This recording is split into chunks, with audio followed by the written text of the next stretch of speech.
This is Local Matters on CBS 17 News at 4. A troubled education system and the threats to a woman's right to choose. Current Attorney General Josh Stein is carrying that message across the state in his run for governor. CBS 17's Russ Bowen is joining us now. Russ, you had a chance to talk to the Attorney General about these issues and a lot more. Yes, he laid out where he thinks the state is, what he believes it should be in terms of education. He also spoke candidly about his biggest competition. There's a fairly new ECU poll that's out now. Two of the folks you could face in the fall, you do better than if you face them on the GOP side. One in particular, though, the current Lieutenant Governor Mark Robinson, you're tied with. I mean, you talk about within the margin of error, you're right there, tied.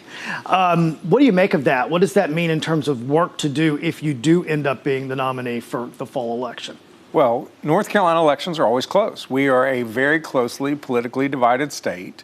And so I anticipate whoever I run against in the general election, and it will likely be the lieutenant governor, it's going to be neck and neck the entire way. And it'll be close at the very end. That's just because that's how North Carolina is. And what that means for me as a candidate is that I've got to go out there and work hard and try to convince every voter that their future, and importantly, their kids' future, is going to be better with me as their governor. Why better? What would you do differently than your opponent, for instance? Well, I care deeply about public education. We need to pour into our kids so that they can succeed. And right now, unfortunately, our General Assembly is defunding public education, dropping North Carolina to 49th in the country in what we invest in K-12 as a share of our state's economy, 46th in the country at starting teacher pay. I mean, those are disgraceful numbers, and we have to do better. We saw at the start of the school year in the fall, thousands, like over 3,000 vacancies of teacher positions across the state as a whole.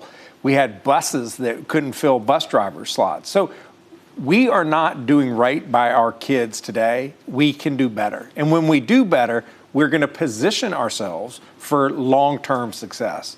We're number one in business 2 years running in North Carolina. We can't be number one in business and last in education for very long. Those are not sustainable trends. You recently filed an amicus brief in terms of the lawsuit that's ongoing in terms of mifepristone in West Virginia, correct? Talk to me a little bit about why you signed on to that, what you see as a threat in terms of the availability of this particular type of drug for early abortions. And then also, what do you make of the latest that we've heard on video of Mark Robinson wanting to decrease that window of 12 weeks to 6 weeks when women can get an abortion? To 0 weeks. Yeah. I mean, what he said was, we're at 12 weeks now, we want to get to 6 weeks and then keep going, keep lowering it. He wants to get to a total ban on abortion here in North Carolina.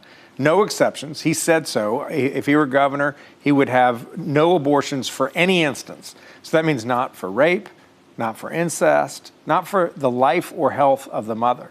That is a radical, extreme position. These decisions about what to do with a pregnancy for a woman they are the most personal decisions a woman can ever make. That's why that decision should be made by the mother, talking with her loved ones, talking with her doctor. A bunch of politicians in Raleigh should not be making that decision for them. That's exactly what they're trying to do by outlawing this medication abortion, which is an incredibly safe procedure, a safe way to have an abortion in the early weeks of a pregnancy. And they're trying to say, doctors, no, you can't prescribe this to a patient, even though it has been used for over 20 years very safely in this country.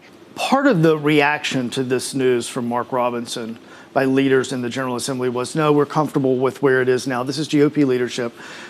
Do you trust that? I mean, we all know people come and go as far as the General Assembly is concerned. A number of them said when they went to the 12-week ban that it was just the first step, that there was more to come. That's exactly what Mark Robinson has been saying, even as recently as a week or so ago.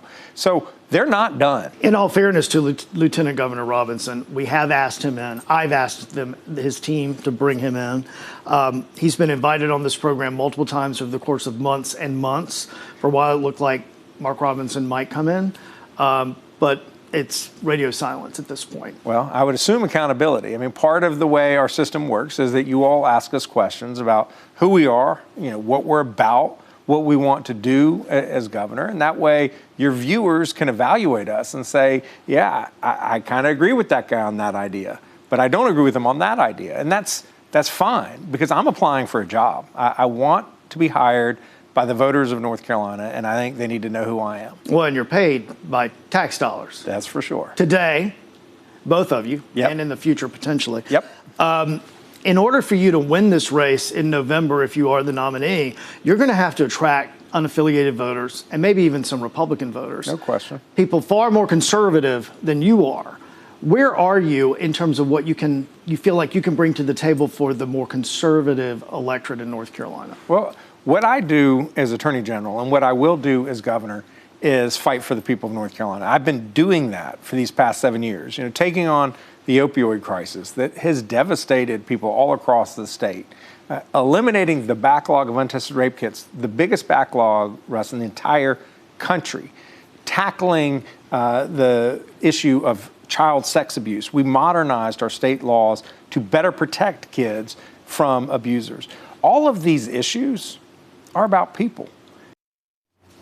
So you can find my other candidate interviews with both Democrats and Republicans at CBS17.com under the Local Matters tab. And guys, coming up at 5:30, AG Stein talks about the idea that some have to shorten the window to vote in North Carolina. We'll get his opinion on that as well. And just to reiterate, Russ, you do invite all candidates to come on and talk to you. Mark Robinson, however, has still not been here. That's right. Do that. Okay. All right. We appreciate you. Thank you.